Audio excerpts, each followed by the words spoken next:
globalisasi kuno merujuk pada fase sejarah globalisasi hingga sekitar tahun 1600-an, mencakup peristiwa dan perkembangan globalisasi sejak masa peradaban awal.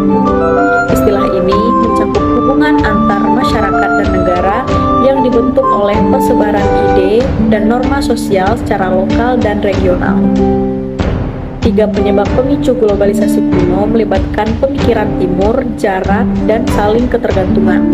Pemikiran timur mempengaruhi negara-negara barat, jarak menjadi faktor pembatas interaksi, dan saling ketergantungan serta regularitas menjadi penggerak utama perdagangan global. Meskipun tidak sekuat globalisasi modern, hubungan non-Eropa aktif terlibat dalam globalisasi kuno, melibatkan wilayah seperti Gujarat, Bengal, pesisir Tiongkok, dan Jepang. Ekonom dan sosiolog historis Jerman Andre Gunther Frank berpendapat bahwa globalisasi dimulai melalui hubungan dagang antara Sumer dan peradaban lembah Indus pada milenium ketiga sebelum Masehi. Globalisasi kuno melibatkan zaman Helenistik dengan pusat kota komersial membentuk poros budaya Yunani dari India hingga Spanyol. Bangsa Yunani, terutama melalui perdagangan laut, menjadi aktif dalam hubungan internasional, terutama dalam perdagangan gandum yang tidak dibatasi secara ketat.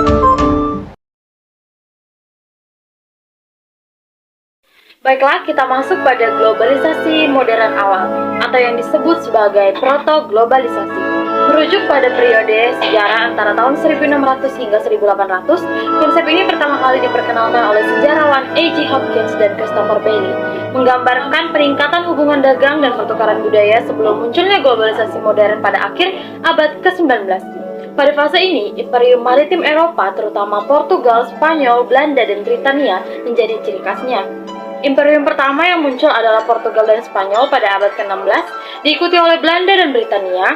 Perusahaan kerajaan seperti British East India Company dan Varig Ostindische Company yang sering dianggap sebagai perusahaan multinasional pertama yang membuka sahamnya mendominasi perdagangan dunia pada abad ke-17. Globalisasi modern awal memiliki perbedaan dengan globalisasi modern dalam tujuan ekspansionisme, pengelolaan perdagangan global, dan tingkat pertukaran informasi. Periode ini ditandai oleh perjanjian dagang, peralihan hegemoni ke Eropa Barat, konflik besar seperti Perang 30 tahun, dan munculnya perdagangan budak. Perdagangan segitiga memungkinkan Eropa memperoleh keuntungan dari sumber daya di dunia barat. Pertukaran Columbus juga membawa perpindahan hewan, tanaman, dan wabah penyakit. Perdagangan dan komunikasi melibatkan berbagai kelompok masyarakat dari Eropa, Muslim, India, Asia Tenggara, dan Tiongkok, terutama di kawasan Samudra Hindia. Dari penyampaian yang telah teman saya berikan tadi, bahwa globalisasi ini dimulai pada zaman kuno melalui perdagangan, lintas budaya, dan pertukaran ide. Selama abad pertengahan, jalur sutra menjadi jalan utama untuk perdagangan global.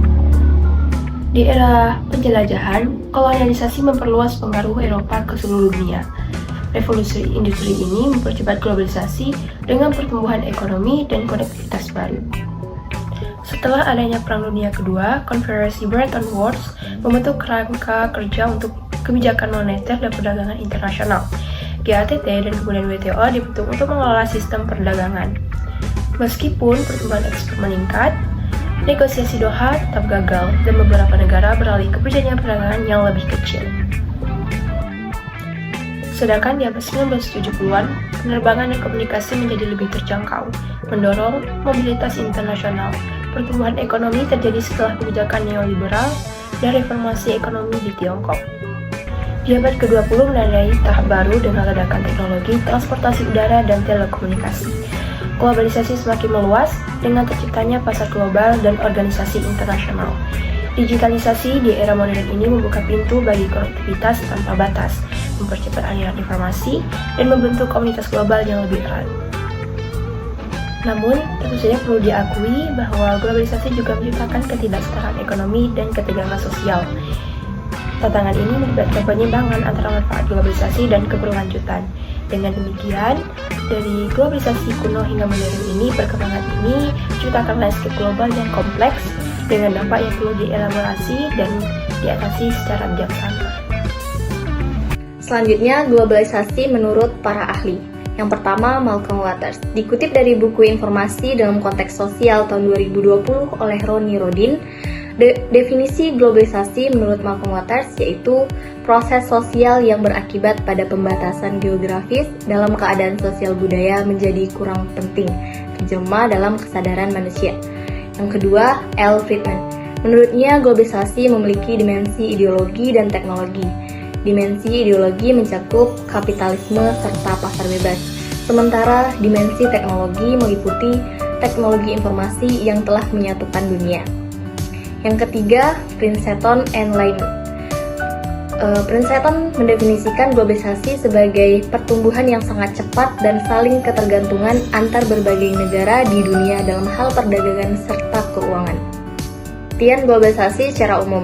Globalisasi adalah integrasi internasional melalui pertukaran ide, produk, dan budaya yang didorong oleh kemajuan transportasi dan teknologi. Sejarahnya dapat ditelusuri sebelum era Eropa ke dunia baru. Pada akhir abad ke-19 dan awal abad ke-20, keterhubungan ekonomi dan budaya meningkat pesat, dan istilah globalisasi ini populer sejak tahun 1980-an. Dengan IMF mengidentifikasikan 4 aspek dasarnya pada tahun 2000, di mana pengaruhnya melibatkan bisnis, ekonomi, budaya, dan lingkungan. Definisi globalisasi ini bervariasi. Ada yang melihatnya positif sebagai bentuk tatanan baru, dan ada yang melihatnya negatif sebagai kapitalisme mutakhir yang merugikan negara kecil. Dan istilah ini pertama kali digunakan oleh Theodore Levitt pada tahun 1985. Karakteristik globalisasi. Yang pertama yaitu ada perubahan konsep serta waktu, perkembangan barang-barang seperti telepon genggam, televisi, satelit, dan internet membuat komunikasi global terjadi dengan cepat. Yang kedua, pasar dan produksi ekonomi di negara-negara yang berbeda menjadikan masing-masing saling bertergantungan sebagai akibat dari pertumbuhan perekonomian, pembagian pekerjaan yang baru secara internasional, meningkatnya pengaruh perusahaan multinasional dan dominasi organisasi dunia seperti World Trade Organization atau WTO. Yang ketiga, peningkatan interaksi kultural lewat perkembangan media massa, contohnya seperti televisi, film, musik, serta transformasi berita dan olahraga internasional. Yang keempat, meningkatnya masalah bersama, misalnya dalam aspek lingkungan, ekonomi, perdagangan terlarang, internasional, kesehatan, dan terorisme. Para globalisasi percaya bahwa globalisasi sebuah kenyataan yang memiliki konsekuensi nyata terhadap bagaimana orang dan lembaga di seluruh dunia berjalan. Mereka percaya bahwa negara-negara dan kebudayaan lokal akan hilang diterpa kebudayaan dan ekonomi global yang homogen.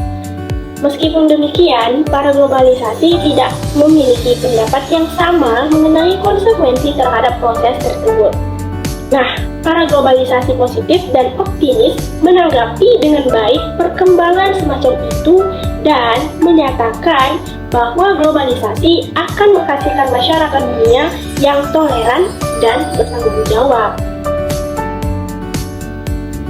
Para globalisasi pesimis berpendapat bahwa globalisasi adalah sebuah fenomena negatif karena hal tersebut sebenarnya adalah bentuk penjajahan Barat, terutama Amerika Serikat, yang memaksa sejumlah bentuk budaya dan konsumsi yang homogen dan terlihat sebagai sesuatu yang benar di permukaan. Beberapa dari mereka kemudian membentuk kelompok untuk menentang globalisasi, atau yang biasa disebut anti-globalisasi. Sedangkan para tradisionalis tidak percaya bahwa globalisasi tengah terjadi. Mereka berpendapat bahwa ini adalah sebuah mitos semata atau jika memang ada terlalu dibesar-besarkan. Nah, mereka merujuk bahwa kapitalis telah menjadi fenomena internasional selama ratusan tahun. Apa yang tengah kita alami saat ini hanyalah merupakan tahap lanjutan atau evolusi dari produksi dan perdagangan kapital. Dan yang terakhir adalah para transformasionalis berada di antara para globalis dan tradisionalis. Mereka setuju bahwa pengaruh globalisasi telah sangat dilebih-lebihkan oleh para globalisasi. Namun, mereka juga berpendapat bahwa sangat bodoh jika kita menyangkal keberadaan konsep ini. Dan posisi teoretis ini berpendapat bahwa globalisasi seharusnya dipahami sebagai dalam kutipan perangkat hubungan yang saling berkaitan dengan bumi melalui sebuah kekuatan yang sebagian besar tidak terjadi secara langsung. Nah, mereka menyatakan bahwa proses ini bisa dibalik, terutama ketika hal tersebut negatif atau setidaknya dapat dikendalikan. Perubahan adalah sesuatu hal yang tidak dapat dipisahkan dari kehidupan manusia. Perubahan adalah hal yang penting dan harus dipahami dengan baik oleh manusia. Bahkan, perubahan itu merupakan suatu pelajaran yang harus dimengerti oleh manusia itu sendiri. Sebagaimana dengan globalisasi, yang terus berinovasi memunculkan karakteristik yang lebih bervariasi. Kita tahu bersama bahwa beradaptasi bukanlah sesuatu hal yang mudah. Sepertinya, antara budaya dan gaya anak muda memiliki kontroversinya sendiri. Di satu sisi, budaya lokal dan tradisi yang kita tanamkan sejak dahulu, yang diturunkan dari leluhur kita, sepertinya sudah mulai kehilangan maknanya. Masuknya budaya populer dan ideologi bangsa lain membuat adat istiadat itu menjadi suatu hal yang membosankan. Hal ini wajar di era modern sekarang, di mana kecanggihan teknologi merupakan bagian besar dari peradaban dunia. Masyarakat mulai mencari hal yang baru yang lebih terlihat segar untuk diadaptasi. Maka dari itu, tidak bisa dipungkiri bahwa kita hidup berdampingan dan sangat tergantungan dengan teknologi yang ada. Teknologi ini pula yang memberikan kita begitu banyak manfaat dan pengetahuan. Dan teknologi pula yang bisa membawa kita ke dalam kehancuran. Maka dari itu, globalisasi bukanlah suatu hal yang harus kita hindari, melainkan sebuah perubahan yang sangat penting untuk kita pahami dan bagaimana kita mengerti untuk bertindak dengan semestinya.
Budaya populer secara kasat mata dapat dikatakan sebagai sebuah arus massa yang kuat untuk mengikuti sebuah tren terkini yang secara konsensus dalam kehidupan bermasyarakat sudah diakui sebagai gaya hidup kekinian, modern, dan tidak primitif. Budaya populer dapat terwujud dalam bentuk model pakaian, film, musik, makanan, yang semuanya termasuk dalam bagian dari kebudayaan populer yang tidak lepas dari campur tangan industri dan hiburan. Pop culture atau budaya populer bukanlah hal yang baru dalam sejarah dunia. Pop culture telah hadir sejak zaman kuno, seperti seni lukis di tembok piramida Mesir atau teater Romawi yang populer pada abad ke-1. Namun, pengertian dan perkembangan budaya populer seperti yang kita kenal sekarang ini dimulai pada abad ke-19. Pada saat itu, terjadi pergeseran dari seni tinggi atau elit ke seni rakyat atau massa. Pergeseran ini terjadi karena perkembangan teknologi seperti percetakan yang memungkinkan produksi massa karya seni dan memudahkan distribusinya. Selain itu, terjadi pula perubahan sosial dan politik di Eropa, seperti revolusi industri dan revolusi Prancis yang mempengaruhi masyarakat dan seni.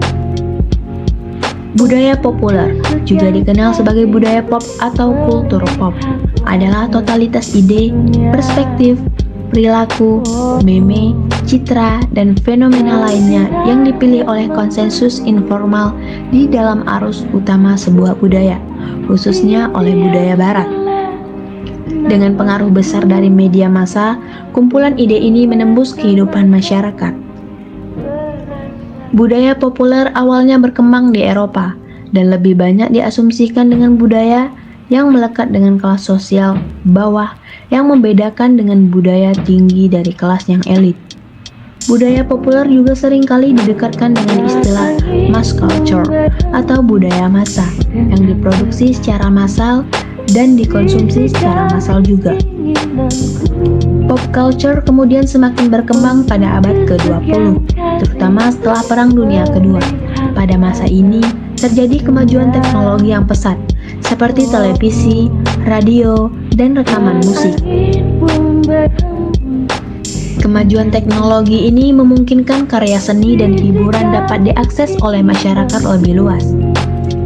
Di Amerika Serikat, pop culture menjadi sangat populer pada tahun 1950-an dan 1960-an, terutama dengan munculnya rock and roll, televisi, dan film-film Hollywood. Pop culture menjadi sangat penting dalam membentuk identitas sosial Amerika Serikat pada saat itu, dan juga mempengaruhi budaya di seluruh dunia. Budaya pop pada tahun 1920-an. Pada 1920-an, budaya pop diperkenalkan ke dalam gaya hidup Amerika. Budaya pop selama 1920-an memperkenalkan masyarakat ke hal-hal seperti flapper, mobil, musik jazz, film, dan klub malam. Budaya pop muncul pada akhir Perang Dunia ke-1 dan orang-orang di tahun 1920-an mencerminkan budaya pop sebagai era baru dari kemakmuran dan kebebasan. Budaya pop pada tahun 1940-an. Tahun 1940-an mengalami perubahan dalam musik dan olahraga.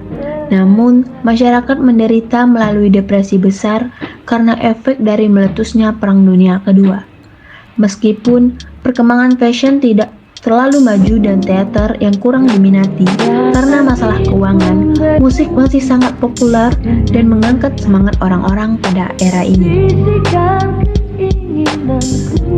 Budaya pop pada tahun 1960-an. Seks, cinta, dan rock and roll adalah cara hidup masyarakat selama tahun 1960-an. Orang-orang menggunakan budaya pop sebagai perasaan melarikan diri dari kekejaman pemerintah, protes, perang, dan kekerasan. Band dan musisi seperti The Rolling Stones, The Supremes, The Beach Boys, dan Elvis Presley mendapatkan popularitas yang besar. Sinema di tahun 1960-an mencerminkan dekade budaya pop yang penuh kesenangan, fashion, rock and roll, dan perubahan sosial. Budaya pop pada 1980-an. Setelah Perang Dingin berakhir dan tembok Berlin jatuh 1980-an, terjadi perubahan besar dalam film komedi. Muncul mode fashion yang sangat ikonik dengan aksesoris berwarna-warni yang cerah seperti kacamata matahari, bangles, dan anting-anting hoop. Tahun 80-an adalah tahun yang melahirkan banyak film-film paling ikonik dalam sejarah, seperti The Goonies hingga Freddy Krueger. Budaya pop hari ini. Budaya pop telah berkembang secara luar biasa selama beberapa dekade. mode, atau fashion sangat berkembang pesat dan semakin beragam. Teknologi telah menciptakan masyarakat yang terobsesi dengan media sosial. Kita sekarang memiliki reality, TV, selebriti, YouTube, video musik, dan lain sebagainya. Hal ini juga bisa akses melalui berbagai perangkat elektronik seperti smartphone, tab, TV, laptop, dan lain-lain.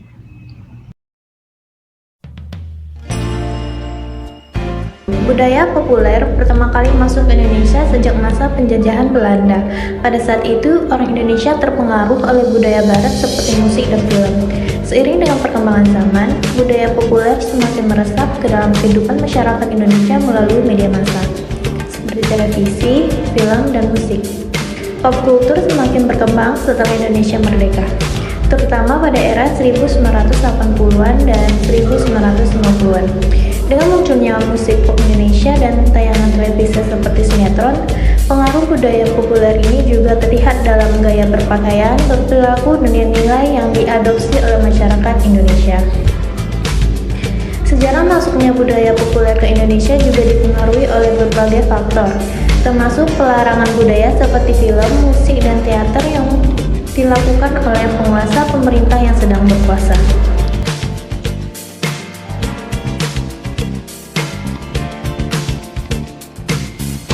Kedatangan bangsa barat menandai fase modernisasi dalam masyarakat Indonesia. Pada era ini, bangsa Indonesia masih memandang skeptis budaya barat yang ditampilkan oleh bangsa Eropa yang menjajah pada saat itu. Dalam era ini belum terjadi alkulturasi budaya, tetapi sekedar penyesuaian, penyerapan, atau penambahan budaya.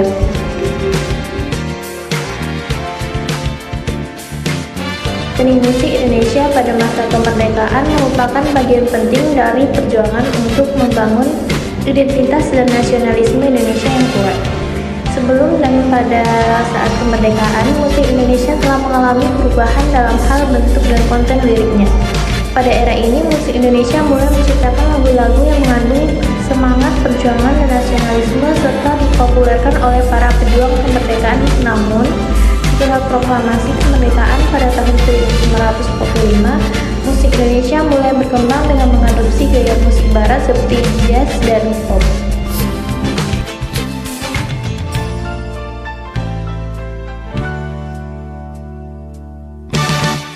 Seni musik Indonesia pada era 1960-an sangat dipengaruhi oleh musik barat yang masuk ke Indonesia melalui pengaruh dari media massa seperti radio, rekaman, dan televisi.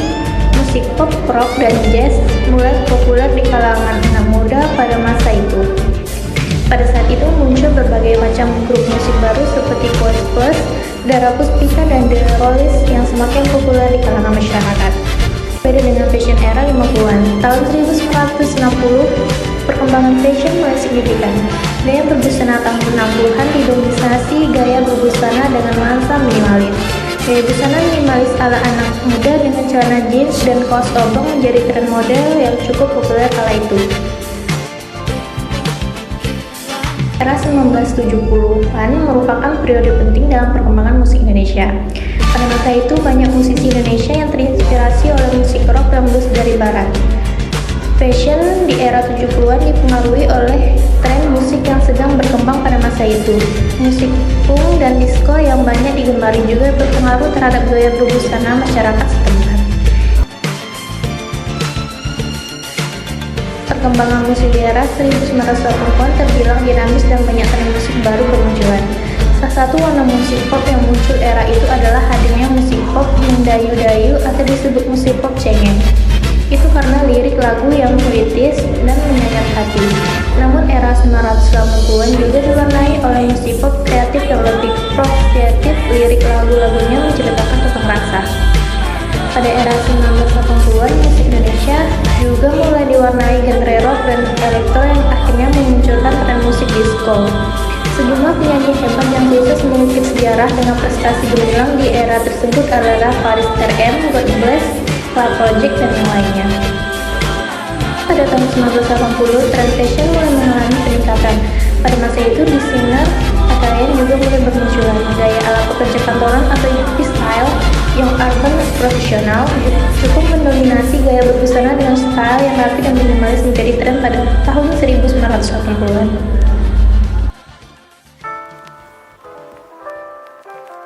Seni musik Indonesia pada era 1990-an hingga sekarang terus mengalami perkembangan yang pesat. Berbagai genre musik bermunculan dan terus mengalami perubahan dalam gaya, aliran, dan sound yang dihasilkan. Sejak awal 1990-an, musik pop Indonesia mulai populer dan menarik minat banyak orang.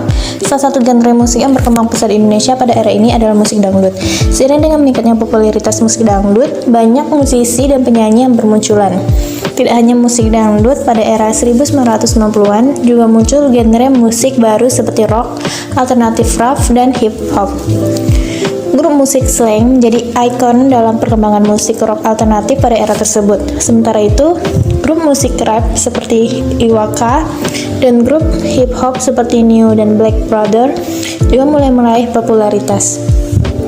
Gaya berpakaian yang populer pada generasi 90-an bisa dikatakan merupakan tren fashion yang berulang, yaitu masih mengadaptasi dari gaya yang pernah tren di tahun 1960-an sampai 1970-an. Gaya flora dan hippie dengan jaket jeans, dress baby doll, sneaker, hingga kaos oversize kembali populer dan digemari oleh masyarakat era 90-an.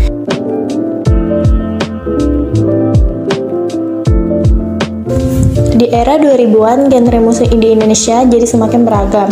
Selera masyarakat pun akan genre musik diminati semakin berbeda-beda.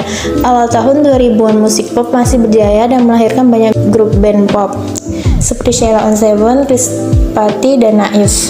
Di tahun 2005 terjadi fenomena indie yang melahirkan banyak musisi seperti White Sauce dan Coldplay Company, Sore Seringai, dan The Adam, dan masih banyak lagi.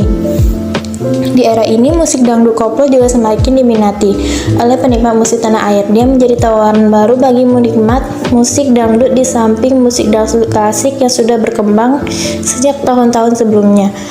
Lalu goyang dompet Inul Daratista disebut sebagai pelopor tren dangdut koplo di industri musik tahun 2000-an. Tahun 2000 identik dengan sebutan generasi milenial. Pada tahun ini, gaya berpakaian juga kembali mengalami perubahan sama seperti sebelumnya. Budaya, subkultur, serta pengaruh dari media massa juga mengambil peranan penting bagi perubahan fashion. Gaya berbusana di tahun 2000-an mengusung tema futuristik namun tetap glamour. Gaya berbusana ala emo dengan action gotik sangat populer di era tahun 2000-an.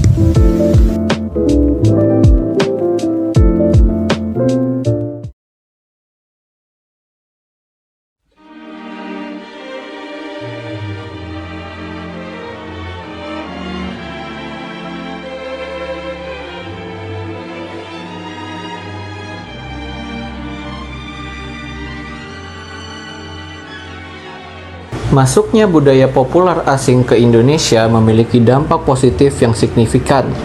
Pertama, masuknya budaya asing dapat memunculkan kemajuan budaya di Indonesia. Hal ini terlihat dari adanya pengaruh budaya asing dalam seni, musik, dan film yang mendorong masyarakat Indonesia untuk lebih kreatif dan inovatif dalam berkarya. Kedua, masuknya budaya asing dapat meningkatkan kreativitas dan inovasi remaja. Remaja Indonesia menjadi lebih terbuka dan mampu berpikir kritis akibat dampak budaya asing yang masuk. Mereka menjadi lebih tahu dan memiliki pengalaman baru tentang hal yang sebelumnya tidak mereka ketahui. Selain itu, masuknya budaya asing juga dapat memperkaya keberagaman budaya Indonesia serta membantu meningkatkan produktivitas dan kualitas hidup masyarakat Indonesia. Hadirnya budaya asing dapat memberikan wawasan dan memperkaya kehidupan masyarakat Indonesia. Generasi muda dapat mengenal budaya asing, bahasa asing, dan nilai-nilai budaya asing yang dapat membantu mereka dalam persaingan global.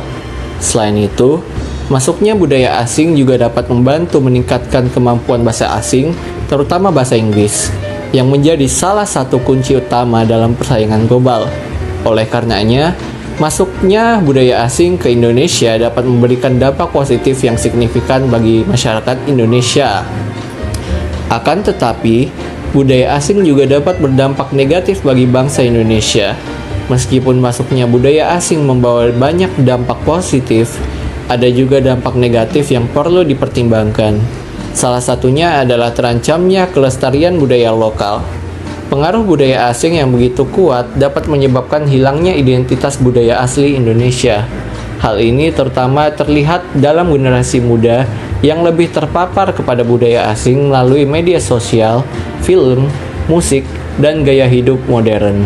Jika tidak diimbangi dengan upaya untuk mempertahankan dan mengapresiasi budaya lokal, kemungkinan besar akan terjadi penurunan minat generasi muda terhadap warisan budaya tradisional Indonesia. Dampak negatif lainnya adalah munculnya masalah sosial dan nilai-nilai yang bertentangan dengan budaya lokal. Penerimaan budaya asing tanpa filter dapat membawa masalah seperti konflik nilai, peningkatan materialisme, dan pergaulan yang tidak sehat. Terkadang budaya asing yang diadopsi tanpa mempertimbangkan nilai-nilai lokal dapat memunculkan ketidakseimbangan sosial, terutama dalam hal persepsi nilai, norma, serta perilaku. Hal ini dapat mengakibatkan hilangnya nilai-nilai tradisional yang selama ini menjadi pondasi masyarakat Indonesia. Dalam istilah awam, budaya pop dapat dikatakan sebagai tren yang kuat dan mengikuti tren terkini dan dipersepsikan dalam kehidupan bermasyarakat sebagai gaya hidup yang modern, kekinian, dan tidak primitif. Budaya populer dapat muncul dalam bentuk pakaian, film, musik, dan makanan yang merupakan bagian dari budaya populer dan tidak lepas dari campur tangan industri hiburan.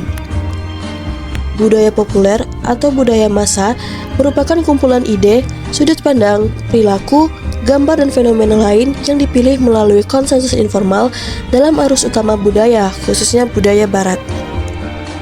Budaya populer juga sering dikaitkan dengan istilah mass culture yang diproduksi dan dikonsumsi dalam jumlah yang besar. Budaya pop kemudian semakin berkembang pada abad ke-20, terutama setelah Perang Dunia Kedua. Pada era ini, menyaksikan kemajuan pesat dalam teknologi seperti televisi, radio, dan musik rekaman. Kemajuan teknologi ini telah membuat karya seni dan hiburan tersedia untuk khalayak yang lebih luas. Kebudayaan populer pertama kali masuk ke Indonesia pada masa penjajahan Belanda. Pada saat itu, masyarakat Indonesia sedang dipengaruhi oleh budaya barat seperti musik dan film. Seiring berjalannya waktu, budaya populer semakin merambah kehidupan masyarakat Indonesia melalui media massa seperti televisi, film, dan musik. Setelah Indonesia merdeka, khususnya pada tahun 80-90-an, budaya populer semakin berkembang dengan munculnya program musik dan televisi populer Indonesia seperti sinetron. Pengaruh budaya populer juga terlihat pada gaya berpakaian, perilaku, dan nilai-nilai masyarakat Indonesia. Di balik semakin majunya perkembangan budaya populer di negara manapun, kehidupan masyarakat dan penyelenggara negara menjadi titik utama dan dampak dari perkembangan yang pesat tersebut, baik yang menguntungkan maupun yang merugikan, selalu ada di dalam negara.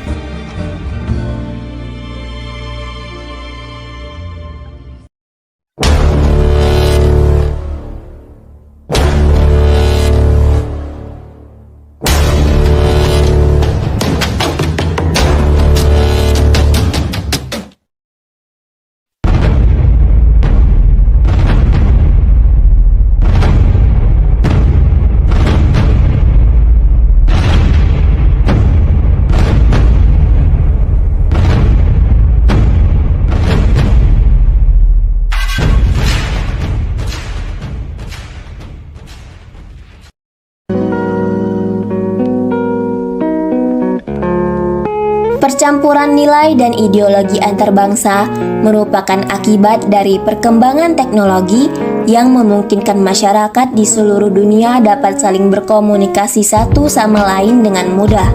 Globalisasi diartikan sebagai suatu era di mana berkat kemajuan ilmu pengetahuan dan teknologi, terkhususnya teknologi informasi, tatanan kehidupan dunia menjadi berubah. Interaksi manusia menjadi semakin erat dan dunia seolah-olah tanpa batas dan ruang. Salah satu jenis kebudayaan yang berkembang seiring dengan kemajuan era globalisasi adalah budaya populer atau biasa disebut dengan budaya pop. Dalam konsep budaya, dimensi konkret budaya populer diwujudkan dalam artefak-artefak budaya seperti makanan, musik, program televisi, arsitektur, interaksi sosial atau pergaulan, periklanan, dan lain-lain. Sedangkan dalam dimensi abstrak, budaya populer terwujud dalam nilai, ideologi, norma, dan kepercayaan tradisional.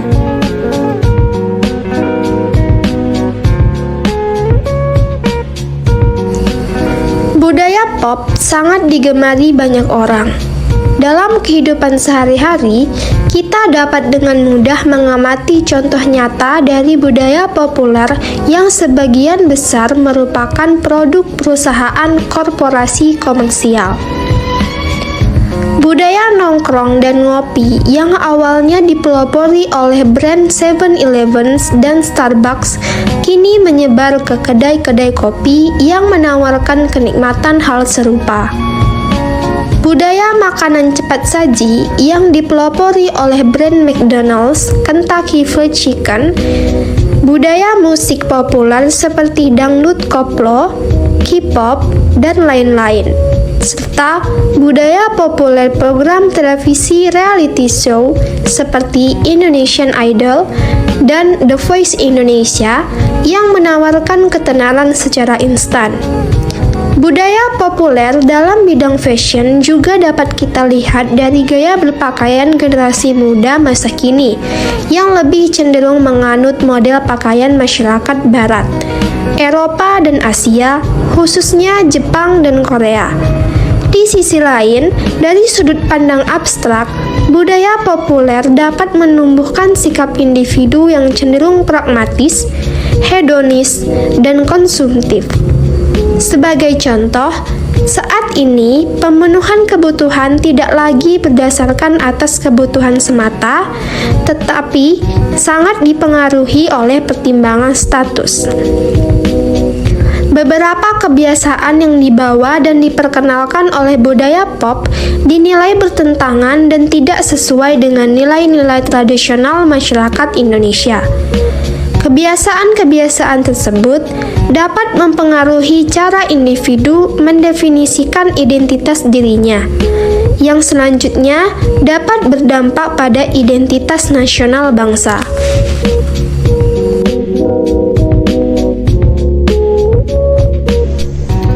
Identitas nasional yang bersifat dinamis memberikan dampak dilematis pada masyarakat dalam mempresentasikan identitas nasionalnya. Masyarakat perkotaan, khususnya remaja, cenderung mengikuti kebaruan dan arus utama, sehingga dikhawatirkan akan mengalami kebingungan dalam menginternalisasikan nilai atau ideologi yang berkembang dalam masyarakat karena adanya sistem globalisasi. Hal ini dapat dianggap sebagai ancaman terhadap penguatan identitas nasional bangsa. Karena jika generasi muda tidak mampu lagi melakukan filterisasi dengan baik, maka akan terjadi sebuah benturan nilai-nilai atau ideologi.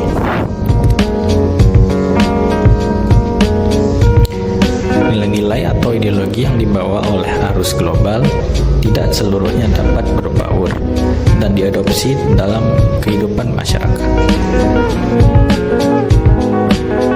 Pancasila merupakan pedoman bagi bangsa Indonesia dalam menata kehidupan bermasyarakat. Namun, seiring dengan adanya perkembangan globalisasi, banyak nilai atau ideologi baru yang berkembang dalam kehidupan masyarakat, seperti kapitalisme, liberalisme, neoliberalisme, komunisme, dan sosialisme, sehingga masyarakat perkotaan, khususnya remaja, dikhawatirkan dapat dengan mudah terpapar berbagai bentuk ideologi asing yang dapat mengancam penguatan identitas nasional. Budaya populer menjadi salah satu ancaman bagi penguatan identitas nasional masyarakat perkotaan, khususnya usia remaja, karena mampu menghilangkan kerangka acuan tradisional masyarakat seperti etnis, agama, suku, budaya, dan juga nilai-nilai atau falsafah hidup bangsa Indonesia. Budaya pop menumbuhkan sikap hedonisme konsumerisme, dan pragmatis dalam diri masyarakat. Sumber-sumber tradisional seperti masyarakat lokal, lingkungan, agama, serikat pekerja, negara, dan bangsa yang diyakini secara kolektif dan merupakan gagasan yang sah sebagaimana tercermin dalam nilai-nilai Pancasila cenderung diabaikan, terkikis, atau terfragmentasi. Hal ini tentu tidak dapat dibiarkan begitu saja karena dikhawatirkan akan mengganggu stabilitas kebutuhan sikap afiliasi dan kesetiaan masyarakat terhadap ideologi bangsa Pancasila. Dengan demikian, diperlukan upaya yang dianggap mampu menguatkan identitas nasional masyarakat perkotaan. Identitas budaya Melayu Kepulauan Riau merupakan salah satu identitas lokal yang unik dan kaya. Identitas ini terbentuk dari berbagai unsur, seperti bahasa, adat istiadat, kesenian, dan tradisi. Identitas budaya Melayu Kepulauan Riau juga dipengaruhi oleh budaya-budaya lain, seperti budaya Melayu dari Singapura dan Malaysia, serta budaya Tionghoa dan India. Budaya populer juga memiliki pengaruh yang besar terhadap identitas budaya Melayu Kepulauan Riau. Budaya populer dapat berupa musik, film, televisi, dan media sosial. Budaya populer dapat mempengaruhi identitas budaya Melayu Kepulauan Riau dengan berbagai cara. Pertama, budaya populer dapat menyebarkan nilai-nilai dan ide-ide baru yang dapat mempengaruhi cara pandang dan berperilaku masyarakat Melayu Kepulauan Riau. Misalnya, musik pop Melayu yang seringkali bertemakan cinta dan patah hati dapat mempengaruhi pandangan masyarakat Melayu Kepulauan Riau tentang hubungan romantis. Budaya populer dapat memperkenalkan budaya-budaya lain kepada masyarakat Melayu Kepulauan Riau. Misalnya, film-film Hollywood yang seringkali menampilkan budaya Amerika dapat memperkenalkan masyarakat Melayu Kepulauan Riau pada gaya hidup dan nilai-nilai Amerika. Ketiga, budaya populer dapat menciptakan tren-tren baru yang dapat diikuti oleh masyarakat Melayu Kepulauan Riau.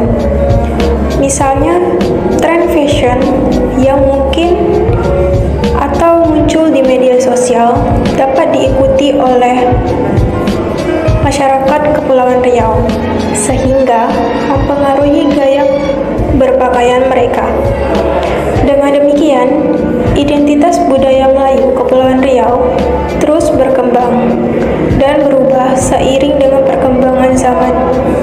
Identitas budaya Melayu Kepulauan Riau merupakan identitas yang dinamis dan terus beradaptasi dengan perubahan-perubahan yang terjadi di masyarakat.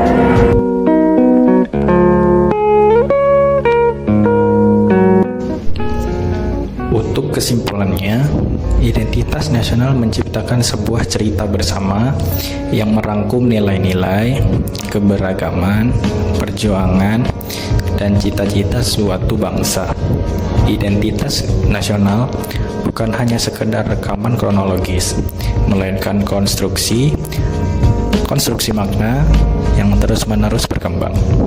Cerita-cerita ini tidak hanya mencerminkan masa lalu, tapi juga berperan dalam membentuk pandangan masa kini dan arah masa depan suatu bangsa. Identitas nasional memainkan peran penting dalam menciptakan rasa persatuan, kebanggaan, dan identifikasi kolektif di antara warga negara. Keberagaman budaya, sejarah perjuangan, dan nilai-nilai identitas nasional memberikan fondasi yang kokoh bagi pembentukan karakter bangsa. Tantangan kontemporer seperti globalisasi dan modernisasi menghadirkan dinamika baru, memerlukan keseimbangan antara tradisi dan perubahan untuk menjaga keaslian dan relevansi.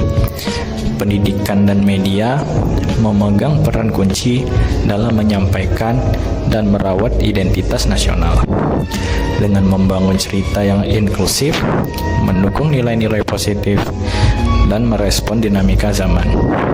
Narasi identitas nasional dapat menjadi sarana efektif untuk membangun kesadaran, memperkuat persatuan, dan merangsang kebanggaan nasional.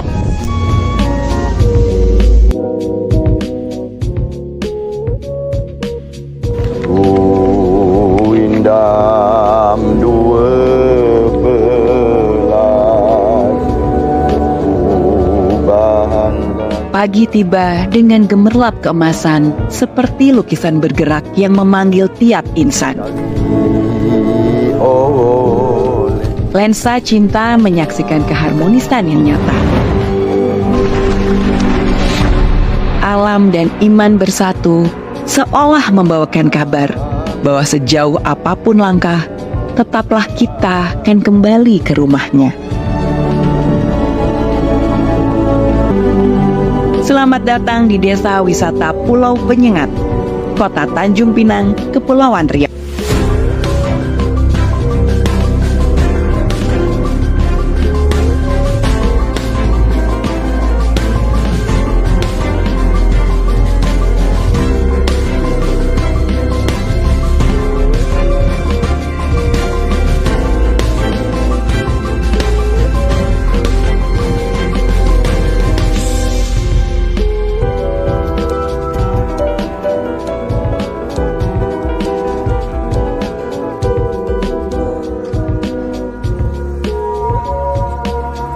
Tengah riuh rendah dan kedamaian Pulau Penyengat, berdiri sebuah keajaiban arsitektur dan iman yang berdiri tegak.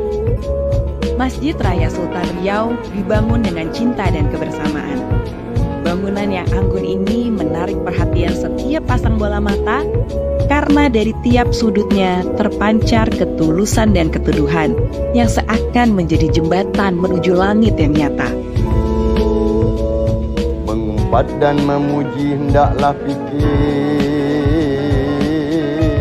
Seperti suara angin yang berbisik pada daun, pembacaan Gurindam 12 menuturkan kisah dari dalam renung-renung masa. Gurindam 12.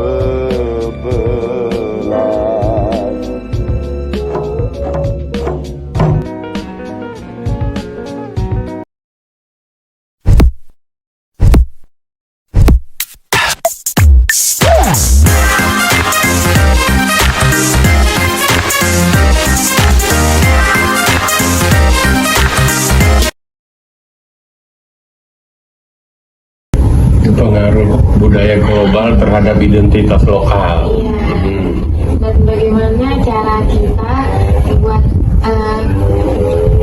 identitas lokal kita itu tak hilang oleh adanya dari luar. Nah itu kata saya, makanya perlu memperkuat identitas kepribadian lokal. Bagaimana cara memperkuat identitas kepribadian lokal itu? Ya mempelajari, menggali budaya-budaya lokal yang juga punya nilai tinggi, ya kan? Ya punya kualitas banyak loh, ya kan? Cuman karena punya sendiri itu sudah diketahui dari kecil dari apa, tidak dirasakan, jangan-jangan. Sedangkan yang baru ini dari luar, dia dinilai serba wah, ya kan, dan dia didukung oleh pemeran-pemeran yang dianggap cantik-cantik, ya. Makanya sebagian orang macam apa yang barusan itu, yang konser di Jakarta, Coldplay, ya kan, banyak orang pro kontra kan, ya, yang senang penontonnya itu, penikmatnya itu kan kalangan-kalangan seperti kalian ini kan, ya kan. Budaya-budaya lokal itu kan kontra, ya kan, tak suka dengan itu, ya. Apalagi dia membawa misi pelangi, ya. Orang Indonesia, apalagi orang lokal seperti Kepulauan Riau yang mayoritas orang Melayu, ya yang adatnya itu bersendi sarak bersendi kitabullah begitu kan. Makanya sebagian orang tak menyenangi. Ya, itu mestinya mulai dari dari dini, khususnya dari anak-anak usia dini itu sudah diperkenalkan budaya-budaya lokal itu yang lebih efektif melalui lembaga sekolah. Ya kan, kalau melalui rumah tangga tidak begitu efektif. Tapi bukan tidak melalui rumah tangga ya juga, tapi melalui lembaga sekolah dia dibiasakan, diperkenalkan dengan budaya-budaya lokal, terus sampai ke SD, sampai SMP, sampai SMA, SMK, ya kan? Dia udah mengenal, dia tahu bahwa budaya lokal dulu waktu sekolah itu sudah banyak sih, ya kan? Lagu-lagu daerah, tarian daerah, kesenian-kesenian daerah yang lain, ya kan? Misalnya ada ritual-ritual tertentu, ya sudah punya, ya kan? Kalau di Kepri tentu budaya Melayu, ya karena budaya Melayu itu kan identik dengan Islam, jadi bisa menapis, menyaring ada hal-hal unsur-unsur tertentu yang dianggap ini kebarat-baratan. Nah, jadi kan, ini tidak sesuai dengan pola dan budaya kita orang Timur atau orang Melayu. Kemudian budayawan mungkin ya bisa membuat event-event tertentu, melibatkan lomba-lomba, ya apa sajalah tentang unsur-unsur budaya yang lain itu pada event-event itu dilombakan, ya dilombakan apakah melalui RRI, TVRI, panggung terbuka, ya pameran. Nah, ini kan banyak peminatnya. Diikuti oleh masyarakat yang luas, sanggar-sanggar budaya, sanggar-sanggar seni ikut. Jadi itu kan salah satu juga upaya untuk memperkuat jati diri budaya itu tadi. Ya, saya pikir itu salah satu strategi juga untuk itu. Bisa jadi menyerap budaya global yang populer itu karena dia tidak memiliki, tidak memahami, kan sudah punya bekal juga, bisa saja mungkin mau diambil itu ya diserap lalu dikreasikan, ya kan? Ada sedikit unsur-unsur itu dikreasikan, misalnya tari lagu di dalam seni lokal itu kan, budaya lokalnya, saya pikir gitu ya. Diadakan event-event, misalnya di tingkat kecamatan, hari-hari tertentu, 17 Agustus, peringatan apa, ya kan? Bukan banyak momen-momen hari besar nasional, hari besar agama, pada momen-momen itu kan diselenggarakan kegiatan, event, entah lomba, entah apa itu, pertandingan apa-apa, yang itu tadi. Masyarakat mereka yang terlibat langsung, ini loh budaya kita, ini loh, itu kan, itu dengan kriteria yang dibuat, yang untuk memperkuat budaya lokal mereka sendiri. Nah, di tingkat menang di situ kan motivasinya nanti akan dibawa ke tingkat kabupaten, misalkan, kan bersemangat itu motivasinya untuk sungguh-sungguh menggali, mempelajari bagaimana yang sebenarnya itu. Nah, itu kan mereka bawa sesuai dengan tradisi aslinya, supaya mereka bisa mewakili kecamatannya, untuk tingkat kabupaten. Menang lagi di tingkat kabupaten, dia ada motivasi dibawa ke tingkat provinsi lombanya kan, antar kabupaten di tingkat provinsi. Menang tingkat provinsi sampai ke pusat, misalkan dibawa ke Jakarta, kemarin semangat itu.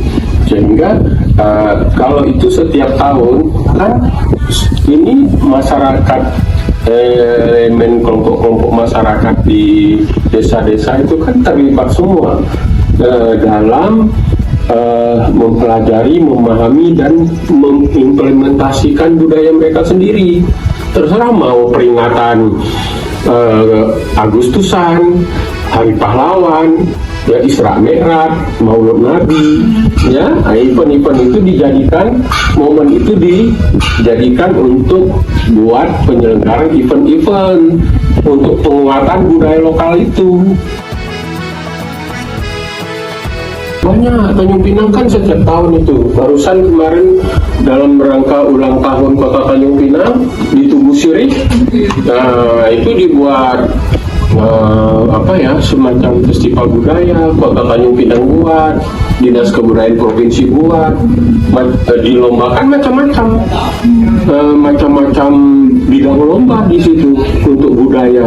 Ada seni musiknya, seni tarinya, seni suaranya, seni panggungnya, ya Mahyung pun ada di situ ditampilkan, ya budaya-budaya lama yang tak pernah ditampilkan lagi yang di Penyengat itu. Penyengat kan masuk Kota Tanjung Pinang, ada Boria namanya, ditampilkan di situ. Barusan sebulan yang lalu ulang tahun Tanjung Pinang kan. Banyak itu kalau mengikuti event-event yang dibuat di tepi laut itu, di Tugu Sirih itu. Ya sebenarnya apa? Ya untuk itu, ya